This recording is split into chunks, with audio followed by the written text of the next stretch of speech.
الہی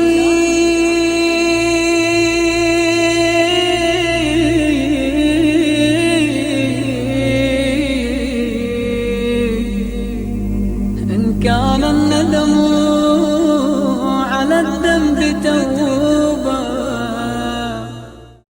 السلام علیکم ورحمۃ اللہ وبرکاتہ. اعوذ باللہ من الشیطان الرجیم. بسم اللہ الرحمن الرحیم. الحمد للہ الذی کان موجودا قبل حدوث الاشیاء ویبقى بعد فناء الاشیاء. والحمد للہ الذی یؤمن الخائفین وینجی الصالحین ويرفع المستضعفين ويدع المستكبرين ويهلك ملوكا ويستخلف آخرين. سبحان الذي منه خلقت العباد وإليه المعاد. فمن يعمل مثقال ذرة خيرا يراه ومن يعمل مثقال ذرة شرا يراه. نشهد أن لا إله إلا هو الحي القيوم والملك الذي لا ينازع في ملكه ولا يضاد في حكمه. يعذب من يشاء بما يشاء كيف يشاء ويرحم من يشاء بما يشاء وكيف يشاء. تأديبه المسيئين عدل وعفوه فضل. ونشهد أن محمدًا صلى الله عليه وآله وسلم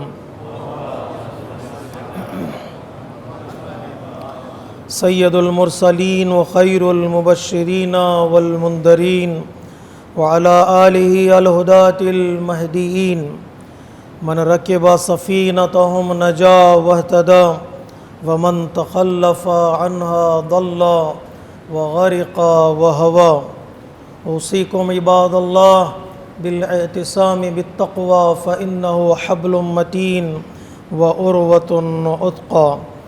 اما بعد فقد قال الحکیم فی کتابہ الکریم وقولہ الحق. بسم اللہ الرحمن الرحیم. یا ایہا الذین آمنوا اتقوا اللہ وکونوا مع الصادقین. صدق اللہ العلی العظیم.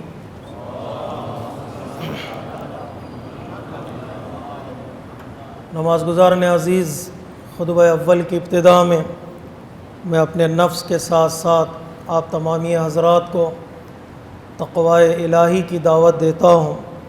یہی وہ بہترین تحفہ ہے، گفٹ ہے جو ایک مسلمان دوسرے مسلمان کو دے سکتا ہے، جس کے سائے میں مسلمان کی دنیا بھی آباد ہوگی اور آخرت بھی آباد ہوگی. پیغمبر اسلام ختمی مرتبہ حضرت محمد مصطفیٰ صلی اللہ علیہ وآلہ وسلم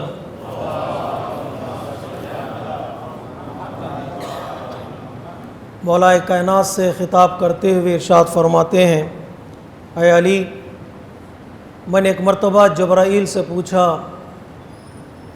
کہ تمہاری آرزو کیا ہے؟ اگر اللہ تبارک و تعالیٰ تمہیں انسان بنا کر زمین پر اتارے، انسان بنا کر بھیجے، تو تم کو وہ کون سے کام ہے جو زمین پر صورت انسان انجام دینا چاہتے ہو؟ کون سی چیزیں تمہیں پسند ہیں؟ کچھ چیزوں کی طرف جبرائیل نے بتایا ہے. انشاءاللہ ان میں سے ایک چیز کا آج ہم سلیکٹ کرتے ہیں اور اس پر گفتگو کریں گے. جبرائیل نے کہا: یا رسول اللہ، انسانوں کے مجھے 7 کام بہت پسند ہیں. پہلا کام نماز جماعت میں شرکت کرنا، دوسرا علماء اور حکماء کے ساتھ بیٹھنا، تیسرا مومنین کے درمیان صلح کرانا، چوتھے یتیموں پر رحم کرنا اور ان کے سروں پر دست شفقت پھیرنا، پانچواں بیماروں کی عیادت کرنا، چھٹا کام تشییع جنازہ میں شرکت کرنا، اور ساتواں کام پیاسوں کو پانی پلانا ہے. ان 7 کاموں میں سے ایک کام جو آج بہت ہی ضروری ہے ہمارے لیے، کہ جس کی تمنا جبرائیل امین کر رہے ہیں، وہ مومنین کے درمیان صلح کرانا ہے، مومنین کے درمیان دوستی کرانا، جہاں پر فاصلے ہیں، جہاں پر دوریاں ہیں، جہاں پر اختلافات ہیں کسی وجہ سے، تجارت کی وجہ سے، جاب کی وجہ سے، پڑوس میں رہنے کی وجہ سے، اٹھنے بیٹھنے کی وجہ سے، گیدرنگز میں شریک ہونے کی وجہ سے، کہیں نہ کہیں کسی نہ کسی صورت میں ایک مومن دوسرے مومن سے ناراض ہو جاتا ہے، دوسرے مومن سے دوریاں اختیار کرنے لگتا ہے۔ تو جبرائیل امین کہتے ہیں وہ کام مجھے بہت پسند ہے کہ جو دو لوگ الگ ہو چکے ہیں، دور ہو چکے ہیں، میں ان کو ملا سکوں، ان میں دوستی کرا سکوں۔ دین مبین اسلام میں ایک عنوان ہے اصلاح ذات البین یا اصلاح ذات البین، کہ دو مومنین کے درمیان، دو انسانوں کے درمیان، دو مسلمانوں کے درمیان دوستی کرانا اور صلح کرانا۔ پیغمبر اسلام ارشاد فرماتے ہیں ان افضل الصدقۃ اصلاح ذات البین، بہترین صدقہ، بہترین نیک کام جو انسان کرنا چاہتا ہے وہ یہ ہے کہ وہ دو لوگوں کے درمیان صلح کرائے۔ یہاں تک کہ پیغمبر اسلام فرماتے ہیں ہر چیز کی ایک زکوٰۃ ہے، ہر چیز کا ایک صدقہ ہے۔ زبان کا صدقہ صدقۃ اللسان الوساطۃ بین الناس، کہ زبان کا صدقہ یہ ہے، زبان کی نیکی یہ ہے کہ انسان دو لوگوں کے درمیان شامل ہو، درمیان میں آئے، جو لوگ دور ہو چکے ہیں، جدا ہو چکے ہیں، ان کے درمیان صلح کرائے اپنی زبان کے ذریعے سے، اپنے جملات کے ذریعے سے، اپنے لفظوں کے ذریعے سے۔ مولا کائنات نے جو آخری وصیت آپ نے فرمائی اپنے بچوں کے نام، اور فرمایا کہ یہ وصیت جن لوگوں تک پہنچے ان سب کے لیے ضروری ہے کہ وہ یہ کام کریں۔ کئی چیزیں مولا کائنات نے اس وصیت میں ارشاد فرمائی، نہج البلاغہ میں وصیت موجود ہے، مولا کائنات کی آخری وصیت۔ اس وصیت میں مولا کائنات نے جو سب سے زیادہ زور دیا ہے وہ یہ کہ مومنین کے درمیان صلح کرائیں، مومنین کے درمیان دوستی کرائیں، ان کے درمیان اتحاد کو قائم کرنے کی کوشش کریں۔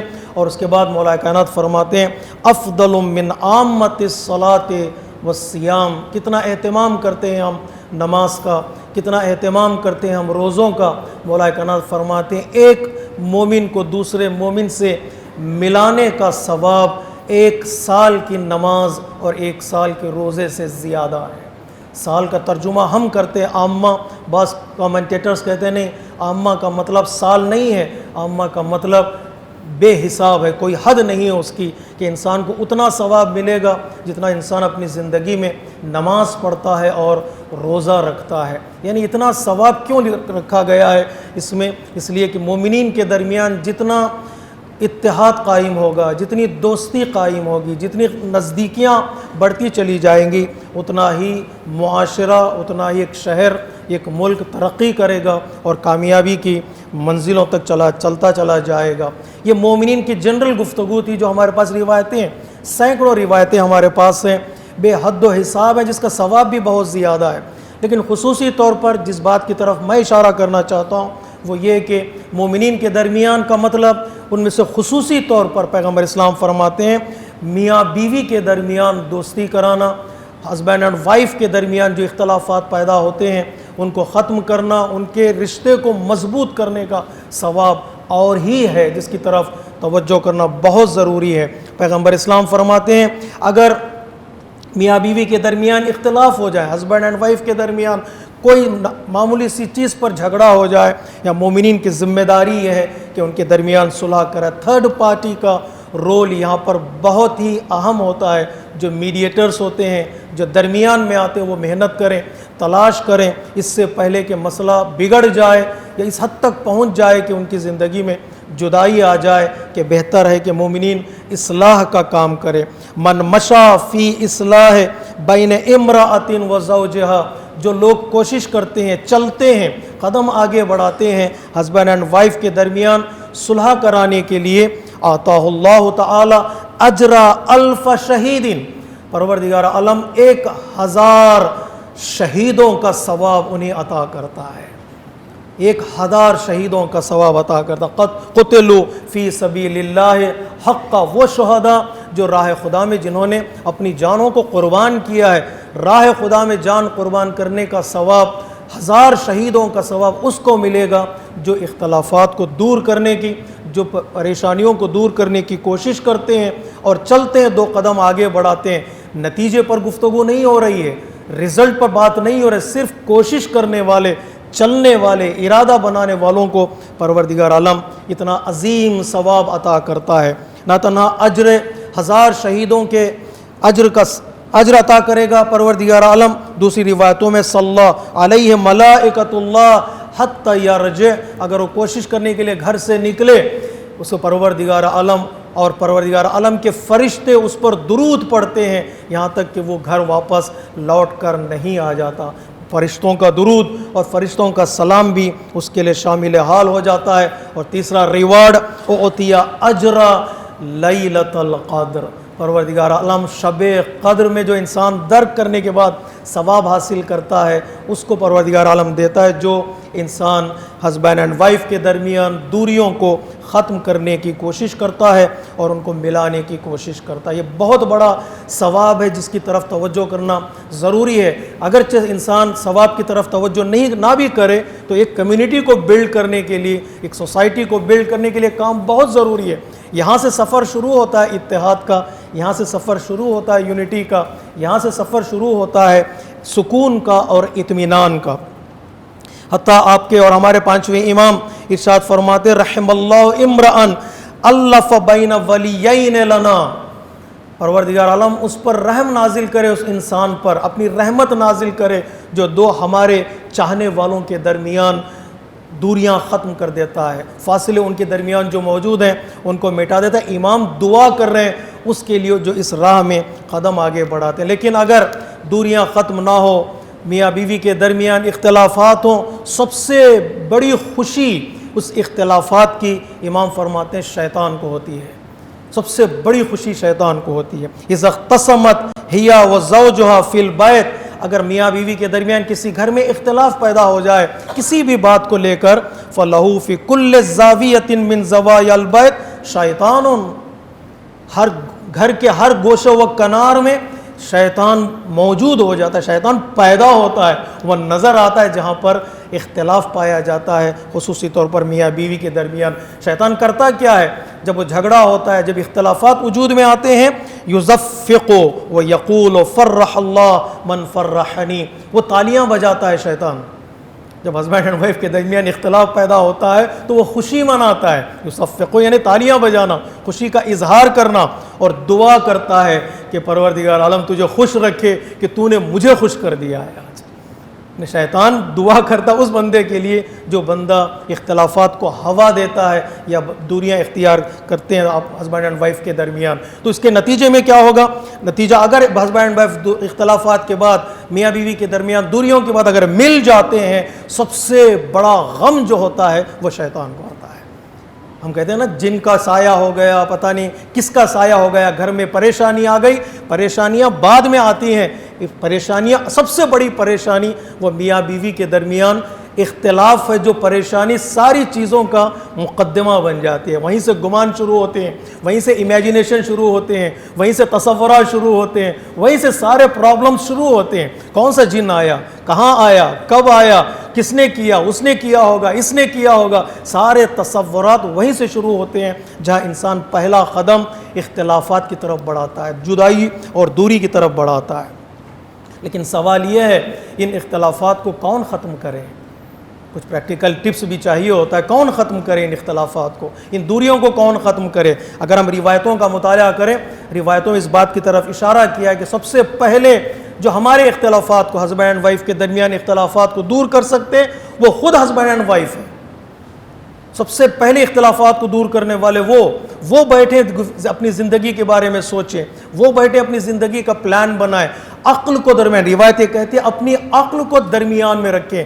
عام طور پر جتنے بھی فیصلے لیے جاتے ہیں وہ ایموشنل فیصلے ہوتے ہیں، جتنے بھی فیصلے لیے جاتے ہیں غصے کے فیصلے ہوتے ہیں، جتنے بھی فیصلے لیے جاتے ہیں دوسروں کے بہکاوے میں آ کر فیصلے لیے جاتے ہیں۔ سب سے پہلے روایتوں میں اس بات کی طرف اشارہ کیا گیا ہے اپنی عقل کو درمیان میں رکھو جب اختلافات وجود میں آتے ہیں۔ سوچو کہ تمہاری عقل کیا کہتی ہے، سوچو اس کا انجام کیا ہوگا، سوچو کہاں تک ہم پہنچیں گے، اس کا نتیجہ کیا ہوگا، ہمارے اختلافات سے خوش کون ہوتا ہے۔ یہ سوچنا انسانوں کے لیے بہت ضروری ہے. اگر نہیں ہے تو انسان کے گناہ بھی معاف نہیں کیے جائیں گے. میرے عزیزوں، میرے بزرگوں، اس بات کی طرف توجہ کیجئے گا. ہر ہفتہ پیر کے دن، منڈے کے دن اور فرائیڈے کے دن پر ہمارے اعمال نامہ پہنچتے ہیں ہمارے رہبروں کے پاس، پہنچتے ہیں فرشتوں کے پاس، اعمال نامے پہنچے جاتے ہیں. حدیث میں پیغمبر اسلام فرماتے ہیں سب کے اعمال، سب کے گناہ بخش دیے جائیں گے، الا ان لوگوں کے گناہ بخشے نہیں جائیں گے جن لوگوں کے درمیان انیمیٹی ہے اور غصہ ہے، جن لوگوں کے دل میں انیمیٹی اور غصہ ہے اور دوریاں ہیں. پروردگار عالم ان کے گناہ معاف نہیں کرے گا. اگر ہم اپنی نجات چاہتے ہیں، اپنی فلاح بہبودی چاہتے ہیں، اپنے گھر کی نجات، تو سب سے پہلا قدم ہمیں اٹھانا پڑے گا کس طرح اس مسئلے کو سالو کریں. بیٹھیں، پلان بنائیں. کونسلرز آئیں گے، سائیکالوجسٹ آئیں گے، علماء آئیں گے، جماعت آئے گی، سب بات کے مراحل ہیں. پہلا مرحلہ، میں میری زندگی کا مالک ہوں، میں میرے گھر کو میں خود بچا سکتا. اگر میں بچانا نہ چاہوں تو کوئی کونسلر بھی بچا نہیں پائے گا، کوئی سائیکالوجسٹ بھی بچانا نہیں پائے گا. وہ صرف ٹپس دیں گے، وہ صرف راستہ دکھائیں گے. چلنا تو آخر میں مجھے ہی ہے، دوائی تو مجھے ہی کھانا ہے، ایکسرسائز تو مجھے ہی کرنا ایٹ دا اینڈ. تو انسان خود کوشش کرے، عقل کو درمیان میں رکھے، ان لوگوں کی زندگی کا مطالعہ کرے جو لوگ مل کر رہ رہے ہیں، زندگی گزار رہے ہیں. مراجع کرام کی زندگی کا مطالعہ کریں. 60 سال 70 سال ان کی میرج لائف ہے. بعض لوگ کہتے ہیں علم ہمارا کم ہے، ان کا علم زیادہ ہے، علم کا جھگڑا ہو گیا. ہمارے استاد نے بڑا خوبصورت جملہ کہا ہے، کسی بھی ہمارے مرجع کی بیوی مجتہدہ نہیں ہے. کہ کسی بھی ہمارے مرجع کی بیوی جو آج ہیں وہ مجتہدہ یا آیت اللہ نہیں ہے بیوی، یہ تو آیت اللہ العظمیٰ ہے. ساری دنیا پر وہ رول کر رہے ہیں، ان کا فتویٰ چلتا ہے ساری دنیا میں. ان کے گھر والی اتنے علم نہیں رکھتی جتنا آیت اللہ سستانی رکھتے ہیں یا آیت اللہ خامنہئی رکھتے ہیں. کیا ان کے گھروں کا جھگڑا سڑکوں پر آ گیا؟ کیا ان کے گھروں کے جھگڑے فیصلے گورنمنٹ کر رہی ہے کہ جماعتیں ان کے گھروں کا فیصلہ کر رہے ہیں؟ وہ ہمارے لیے رسوہ حسنہ ہے، رول ماڈل ہے ہمارے لیے کہ کس طرح 70 سال 80 سال ایک میرج لائف وہ گزار سکتے ہیں کامیابی کے ساتھ، عزت کے ساتھ، اور جاتے جاتے فخر کے ساتھ. یہ کہتے ہیں وہ امام خمینی علیہ الرحمہ کہ میں نے اپنی زندگی میں اپنی بیوی کو کبھی ناراض نہیں کیا اور اس نے انہیں کبھی میری خواہشات کو ٹالا نہیں ہے. یہ معصومین کی بات ہم نہیں کر رہے ہیں، انفیلیبلس کی بات نہیں کر رہے ہیں. انسان کو تھوڑی بہت کوشش کرے، دیکھے کتنا نقصان انسان کو ہونے والا ہے انہی اختلافات کی وجہ سے. ایک ذمہ داری خود انسان لے، اور دوسری ذمہ داری ظاہر سی بات ہے اسلامی نظام ہو، اسلامی سسٹم ہو تو وہ سسٹم ذمہ دار ہوتا ہے مسائل کے حل و فصل کرنے کے لیے. تو ہمارے پاس جماعت ذمہ دار ہوتی ہے، ان مسائل کو حل کرنے کے لیے کوشش کرتی ہے کہ آگے بڑھے، ان مسائل کو حل کرنے کی کوشش کرے. مسائل حد سے زیادہ بڑھ جانے کے بعد حل کرنا تھوڑا دشوار ہوتا ہے. ٹھان لیتے ہیں اپنے ذہنوں میں کہ مجھے ہمیں رہنا نہیں ہے. جب آدمی ٹھان لیتا ہے مسائل کو حل کرنا مشکل ہوتا ہے. اس لیے کہ سوئے ہوئے کو جگانا آسان ہے، جاگے ہوئے کو جگانا مشکل ہے. جو یہ ٹھان کے سویا ہوا ہے کہ مجھے اٹھنا نہیں ہے، دنیا کی کوئی الارم اسے نہیں جگائے گی، دنیا کی کوئی نصیحت اس پر اثر نہیں کرے گی. ہاں صاف دل رکھیں، بیٹھیں، مسائل کو حل کرنے کے لیے درمیان میں کوئی آئے، جماعت کی طرف سے کونسلرز آئیں گے، علماء آئیں گے، کمیٹی آئے گی، جماعت والے آئیں گے، انشاءاللہ ان کے مسائل کو حل کرنے کی کوشش کریں گے، استقبال کریں ان کا. لیکن تیسرا مرحلہ جو بہت ہی اہم ہے میرے عزیزوں، اس بات پر میں نے کئی مرتبہ تاکید کی ہے، پھر تاکید کر رہا ہوں کہ ایسا نہ ہو کہ ہماری چھوٹی سی غفلت ان مسائل کو ہوا دے. ایک ریشیو جو طلاق کا ہے، سپریشن کا ہے، دوریوں کا ہے، وہ دن بہ دن بڑھتا چلا جائے. ہماری کمیونٹی کے بزرگ حضرات، علماء، حکماء، ذمہ دار حضرات، رشتہ داروں میں جو حکیم ہیں، انٹلیکچوئلس ہیں، پڑھے لکھے لوگ ہیں، ایجوکیٹڈ لوگ ہیں، ایکسپیرینس لوگ ہیں، ان کی ذمہ داری بنتی ہے. وہ یہ نہیں کہہ سکتے کہ ہمیں کیا لینا دینا ہے. ان کی ذمہ داری ہے کہ جماعت میں پہنچنے سے پہلے وہ اپنے رشتہ داروں کا خیال کریں. دیکھیں جہاں سے فتنہ اٹھا ہے، جہاں سے اختلافات شروع ہو رہے ہیں، وہیں سے اختلافات کو ختم کرنے کی کوشش کریں. ایک امت اپنے درمیان قائم کرے. رشتہ داروں کا مسئلہ ہے تو رشتہ دار بیٹھ کر اس کو حل کرنے کی کوشش کریں. اگر فائنانشیل سپورٹ بھی ان کو ضروری ہے تو فائنانشیل سپورٹ بھی کرنا پڑتا ہے. حتیٰ ہمارے اور آپ کے چھٹے امام جعفر صادق علیہ الصلوۃ والسلام ارشاد فرماتے ہیں،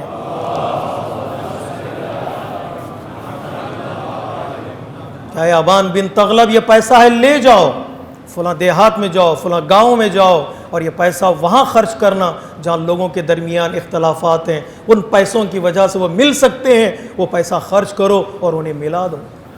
وہ پیسہ خرچ کرو نہیں ملا، تو ہمارے بزرگ حضرات اس میں انوالو ہو سکتے ہیں۔ دیکھیں ان کون سے خاندان میں کون سی لڑکی کون سا لڑکا پریشان ہے، کس وجہ سے پریشان ہے۔ اکثر و بیشتر پریشانیاں ممکن ہے فائنانشیل ہو، ممکن ہے کچھ مورل ایشوز ہوں، ممکن ہے کچھ ذہن بنتا نہ ہو، بیٹھیں بات کریں، اس لیے کہ کوئی پرفیکٹ نہیں ہے معصومین علیہ الصلوۃ والسلام کے علاوہ۔ انسان کوشش کرے مسٹیکس کو دور کرے، یہ ہماری ذمہ داری ہے علماء کی، حکماء کی، انٹلیکچوئلس کی، ایجوکیٹڈ لوگوں کی، کہ وہ بیٹھیں بات کریں، پلان بنائیں، ان مسائل کو حل کرنے کی کوشش کریں اس سے پہلے کہ مسئلہ آگے بڑھ جائے، کورٹ تک جائے، پولیس تک جائے، وہاں سے پریشانیاں اور بڑھتی چلی جائیں گی۔ سب سے بڑا مرحلہ وہ ہمارے خاندان، ہمارے رشتہ داروں کے عزت کا ہے، وقار کا ہے۔ ایک جھگڑا ہوتا ہے تو آپ پتہ نہیں کتنے لوگ اس جماعت میں رہے ہو، کام کیا ہو، کتنے لوگ اس راستے میں انوالو ہیں، سارے خاندان کی غلطیاں، سارے قبیلے کی غلطیاں اور مسٹیکس کو اچھالا جاتا ہے، کہا جاتا ہے، بتایا جاتا ہے، پرسنالٹیز کو نقصان پہنچتا ہے، ایک وقار اور عزت کو نقصان پہنچتا ہے۔ اس بات پر خاص خیال رکھیں، کوشش کریں کہ مراحل ان چیزوں کو بڑھنے نہ دیں۔ ہاں یہ چیزیں ہوا دیتی جائیں، سننے میں اچھی لگتی ہیں، اور فلاں کے گھر میں یہ مسئلہ ہوگا، ایک آدمی سنے گا، کان لگا کر سنے گا، اچھی طرح سنے گا، چیزیں سننے میں اچھی لگتی ہیں، لیکن یہی سننا ہے جو سارے گھروں کو برباد بھی کر سکتا ہے، سارے گھروں کو اجاڑ بھی سکتا ہے۔ انسان جہاں سے فتنے شروع ہو رہے ہیں وہیں پر انسان ختم کرنے کی کوشش کرے۔ ان احسن الحدیث وابلغ الموعظہ کتاب اللہ، بسم اللہ الرحمن الرحیم، والعصر ان الانسان لفی خسر الا الذین آمنوا وعملوا الصالحات وتواصوا بالحق وتواصوا بالصبر۔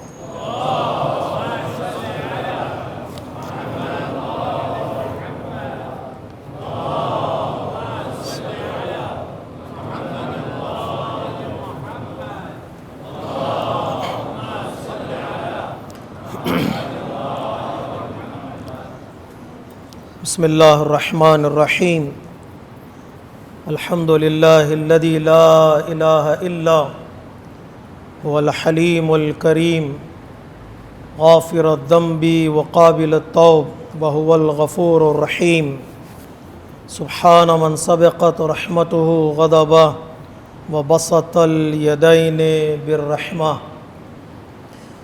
خطبہ دوم میں ایک بار پھر میں اپنے نفس کے ساتھ ساتھ آپ تمامی حضرات کو تقوی الہی کی دعوت دیتا ہوں، اور معذرت چاہتا ہوں کہ نصیحتیں زیادہ نہ ہو جائیں، چونکہ جب کمیونٹی میں انوالو ہوتے ہیں، کمیونٹی کے کاموں میں آدمی اپنا حصہ ادا کرنے کی کوشش کرتا ہے تو تھوڑا دکھ ہوتا ہے، تھوڑا درد ہوتا ہے، اس وجہ سے نہیں کہ کسی گھر کو ہم بچا نہیں پائے یا کسی گھر کو ہم سیو نہیں کر پائے، اس وجہ سے کہ ان چیزوں میں معذرت کے ساتھ کہ دیکھا دیکھی زیادہ ہوتی ہے۔ انسان ایک گھر کو دیکھتا ہے، دوسرے گھر والے کاپی کرنے کی کوشش کرتے ہیں، اسی راستے پر چل پڑتے ہیں جس راستے پر نہیں چلنا چاہیے ہوتا ہے۔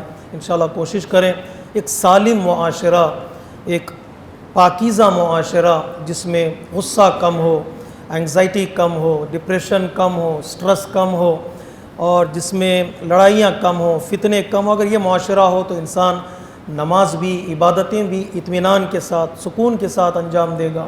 اگر نہیں ہے تو انسان کے اندر سے جب سکون چھن جاتا ہے، ساری دنیا کی دولت بھی انسان خرچ کر دے، وہ سکون انسان اپنی زندگی میں واپس نہیں لا سکتا ہے۔ آج کی دنیا جس رخ پہ جا رہی ہے، جس ڈائریکشن میں جا رہی ہے، یہ اسی کا نتیجہ ہے۔ ابتدا میں جب ظالم کو روکا نہیں گیا، اوپریسرز کو روکا نہیں گیا، ٹوکا نہیں گیا، ان کے پیروں میں بیڑیاں نہیں ڈالی گئیں، بیریئرز کھڑا نہیں کیے گئے، تو ان کے ہاتھ کھلتے گئے، ظلم کرتے گئے، کوئی پوچھنے والا نہیں۔ تو اتنا دنیا اس ڈائریکشن میں پہنچ گئی ہے جہاں ظلم کو عدل کا نام دیا جاتا ہے، فساد کو پیس کا نام دیا جاتا ہے، لوٹنے کو انصاف کا نام دیا جاتا ہے، مارنے کو عدالت کا نام دیا جاتا ہے، اور کوئی پوچھنے والا، کوئی سوال کرنے والا نہیں ہے۔ ایک نگاہ دنیا کے اس گوشے سے لے کر اس گوشے تک ڈالیے، دنیا میں آج کیا ہو رہا ہے۔ ایک ملک دوسرے ملک پر حملہ کرنے کی تیاری میں ہے، ایک ملک دوسرے ملک پر حملہ کر چکا ہے، کوئی بارڈر چھین رہا ہے، کوئی زمین چھین رہا ہے، کوئی لوگوں کو مار رہا ہے، کوئی گھروں کو اجاڑ رہا ہے، کوئی بچوں پہ ظلم ڈھا رہا ہے، کوئی عورتوں پہ ظلم ڈھا رہا ہے۔ کہیں پر بھی انصاف کی بات، عدالت کی بات، عالمی سطح پر نظر نہیں آتی ہے، اسی کا انجام ہے۔ مولا امام حسین علیہ السلام نے کہا تھا انقلاب کربلا سے پہلے، یزید جو آج یزید بن گیا ہے، یزید آج نہیں بنا ہے، اس کے پیچھے 50 سال سے کام ہوا ہے کہ یزید بنا ہے۔ 50 سال سے کام۔ ایک حدیث امام فرماتے، پتہ نہیں بار بار اس حدیث کو کوٹ کرنے کو میرا دل چاہتا ہے کہ مولا امام حسین کہتے ہیں میں نے اپنے کانوں سے سنا ہے کہ میرے جد نے کہا کہ الخلافت محرمۃ علی آل ابی سفیان، آل ابی سفیان پر خلافت حرام ہے، وہ بیٹھ نہیں سکتے ممبر پر، نہ ان کے انٹینشنز کلیئر ہیں، نہ ان کے پاس فیتھ ہے، نہ ان کے اعمال ایسے ہیں کہ ان کو ممبر پر بٹھاؤ۔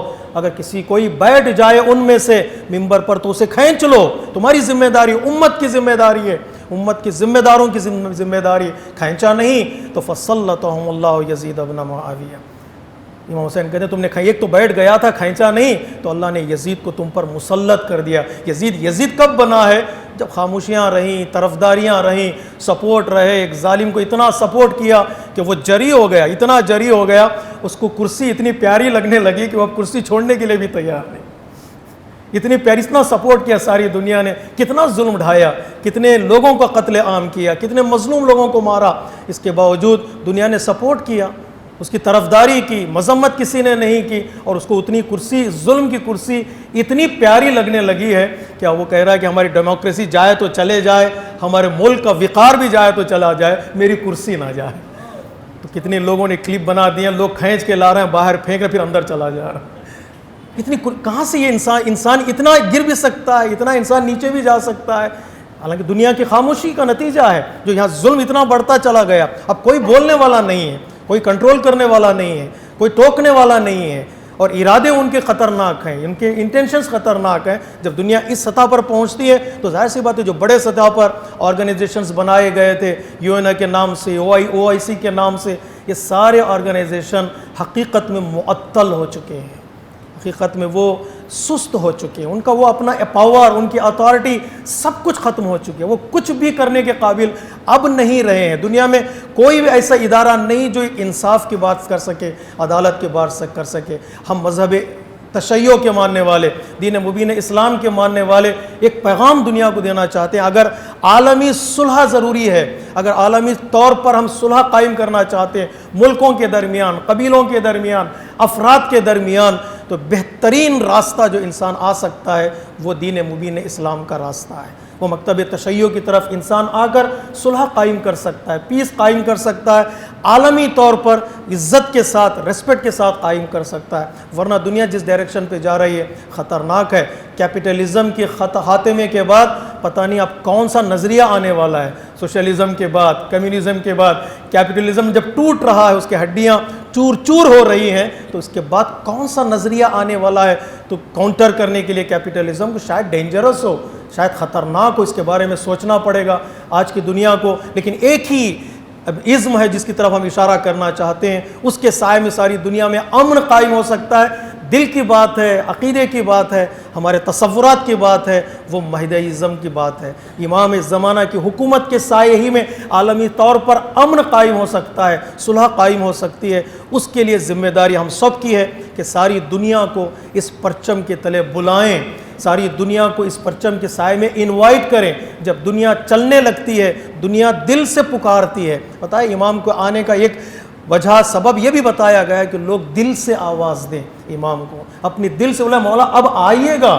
اگر دل سے انسان آواز دے، یقین مانیے کہ امام لبیک کہیں گے۔ امام کا وجود ہی لبیک کہنے کے لیے ہے، تماشا دیکھنے کے لیے نہیں۔ بس دل سے لبیک ہماری آواز نکلے، امام تیار ہے کہ وہ لبیک کہیں۔ اسی طرح جیسے بحرینی علماء نے کہا تھا مولا 3 دن کے بعد اب آئے، ہم دعا کرتے رہے۔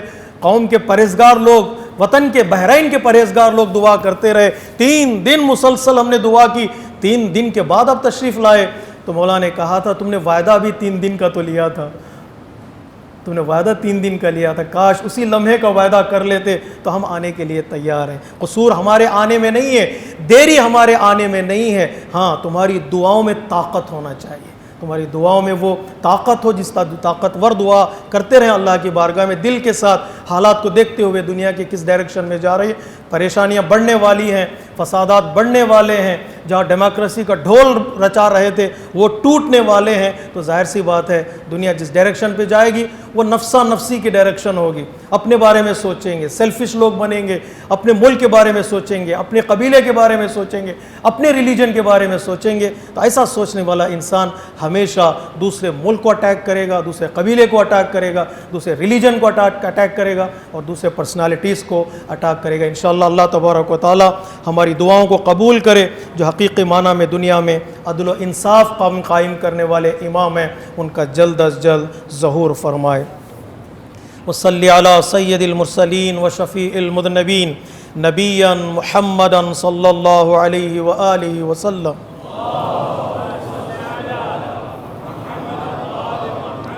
وعلى امام المسلمین امیر المؤمنین علی ابن ابی طالب۔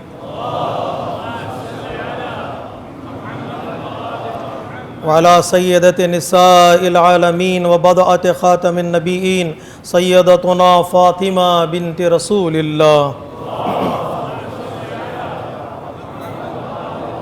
وعلى الحسن المجتبى والحسین الشہید بکربلا سیدی شباب اہل الجنہ۔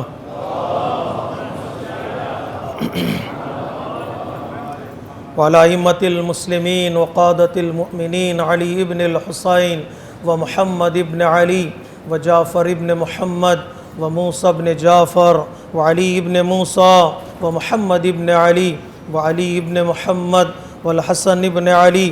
اللهم صل على مولانا صاحب الزمان صلوات الله وسلامه عليه وعلى آبائه الكرام۔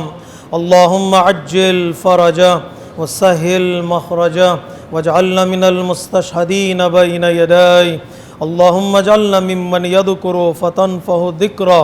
إن الله يأمر بالعدل والإحسان وإيتاء ذي القربى وينهى عن الفحشاء والمنكر والبغي يعظكم لعلكم تذكرون۔ إن أحسن الحديث وأبلغ الموعظة کتاب اللہ۔ بسم اللہ الرحمن الرحیم۔ قل هو اللہ احد اللہ الصمد لم یلد ولم یولد ولم یکن له کفوا احد۔ صدق اللہ العلی العظیم۔ والسلام علیکم ورحمۃ اللہ وبرکاتہ۔